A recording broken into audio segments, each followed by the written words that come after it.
Ladies and gentlemen, we got him. What's good, guys? Prince Sports here, coming at you with another one. This is the way. I realized something. This is 2023. I didn't realize that, but what I did realize was that the NBA changed. All right?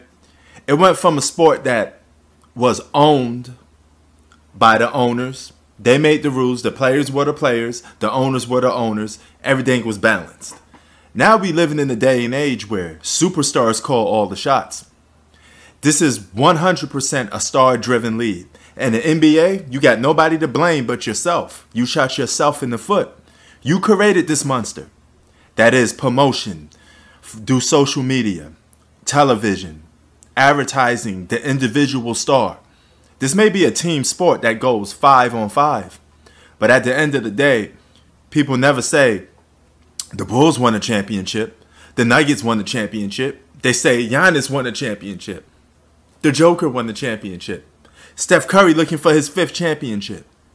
So, believe me when I tell you this. You hear all these reports that say the Blazers have all the leverage. The Blazers don't have to trade Dame. Yes, they do. The minute a star player demands a trade, you have no other choice but to trade that player. You are handicapped. You have no other choice but to get rid of him. Or that's going to create a brainstorm of problems. You can't even head to the season with that player on your roster because it's going to be toxic and problematic. And it's going to hurt the owners where it hurts most. Money. You see, over the time, stars realize that we may be the product that is the NBA, but we're the ones on the court playing. Not James Dolan, not the Bus family, not Pat Riley. The owners, you own the team. You own the franchise. But what you don't own is how much money you have coming in. And that all depends on the player that you have on your roster. Miami, obviously. He's the one that put the butts in your seats. So believe me, it's only a matter of time before Dame is in a Miami Heat uniform in South Beach, because that's the only team that he wants. It's either Miami Heat or bust. That's how much power that these players know that they have. They could run a franchise through the mud. They say, I don't like this player, trade him. I don't like this coach, fire him. Franchise bend over backwards for these star players. You treated these guys like a bunch of kids that's spoiled. Now you spoiled your product, NBA, because you got a guy like Dame, guy like James Harden forcing his another trade, and he's not even a big-time superstar anymore. So if a guy like Dame that don't have the same leverage as a LeBron, a Kobe, a Jordan, if he could demand a trade, and he's not even as big as those guys, then other stars could do the same. All they have to do is be a legit all-star, right? Have a couple seasons being an all-star on a small market team. In Portland, you just hit the restart button. The only thing you could hope is that you don't get too finessed, but you're going to get finessed. You're not going to get an equal package for Dame Dollar. Hope that you get draft picks. Just hope that you get that, right?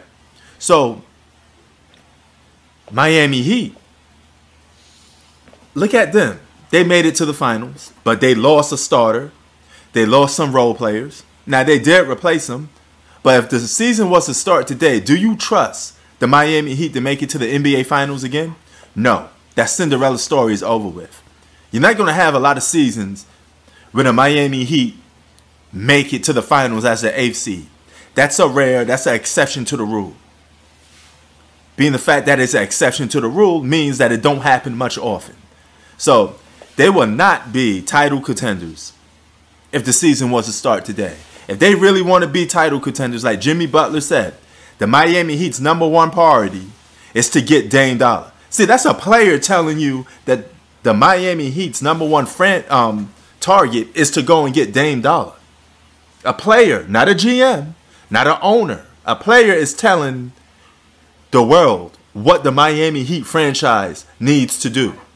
That goes to show you just right there that the NBA is whooped. You got a guy like Dame Dollar, best friends with Bam Adebayo. Bam is my dog. Bam is my dog for real. Right? He talks to Miami Heat players already. That's what? Isn't that some breaking the rules a little bit? You know, you're colluding with the team that you're not even traded to yet. But it's about that time for Dame to go to a new team, and he chose the Miami Heat.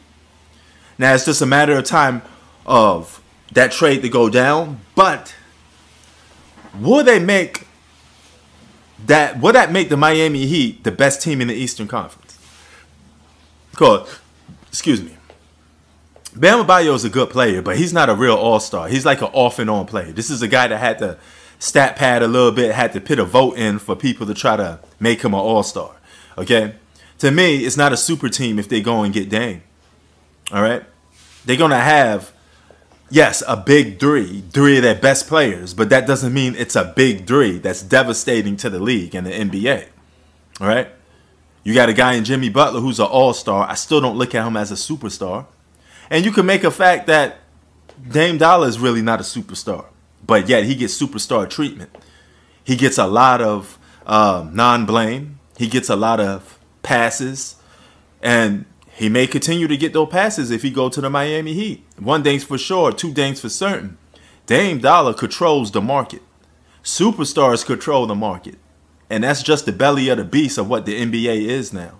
And you can either deal with it if you're the owner, or trade your franchise like Michael Jordan is about to do. You know, he said, hey, I'm having a problem in Charlotte. I can't get butts in the seat because you can't get superstars.